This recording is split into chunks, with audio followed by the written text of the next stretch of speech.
পৃথিবীতে সুস্থভাবে বেঁচে থাকতে চাইলে অবশ্যই আপনি আপনার নিজের স্থান ধরে রাখুন। আসসালামু আলাইকুম এভরিওয়ান, ওয়েলকাম জানাচ্ছি আমার নতুন আরও একটি ভিডিওতে।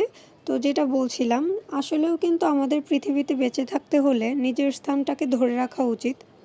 তার মূল কারণ হচ্ছে নিজের স্থানটা যদি ঠিক রাখতে পারি তাহলে নিজের মনোবলটাও কিন্তু ঠিক রাখতে পারা যায়, আর যে কোনো কাজেই কিন্তু সফল হয়ে আসা যায়। আর হ্যাঁ, মনের শক্তি কিন্তু সবচাইতে বড় শক্তি আপনার পিছুটানকে দূরে সরিয়ে দেওয়ার জন্য। আমরা পিছনের ভুলগুলোকে ভুল মনে না করে যদি শিক্ষা মনে করি তাহলেই কিন্তু আমরা সামনে আরও এগিয়ে যেতে পারবো। আর ওই ভুলগুলো দ্বিতীয়বার আর কখনোই করব না।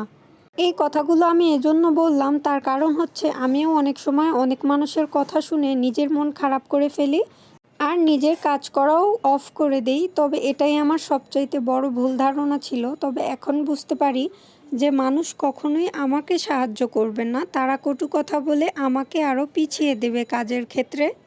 তার সঙ্গে এখন মনে হয় দুনিয়াটা এদিক থেকে ওদিক হয়ে ওলটপালট হয়ে গেলেও আমি আমার নিজের কাজ থেকে কখনোই বিরত থাকবো না। নিজের স্থানটাকে ধরে রাখতে না পারলে নিজের অস্তিত্বটাকেই একসময় হারিয়ে ফেলতে হবে। যেই মানুষটা আপনার ভালো দেখতে পারে না, অবশ্যই সেই মানুষটা আপনার আপন কেউ হবে না। তাহলে সেই মানুষটার কথায় আপনি নিজের কেন মন খারাপ করবেন? তাই তো নিজের স্থান ধরে রাখুন, নিজের কাজ নিজের গতিতে করে যান, যেন সামনের ওই মানুষটাকে দেখিয়ে দিতে পারেন আপনার অস্তিত্বটা আসলে কত বড়।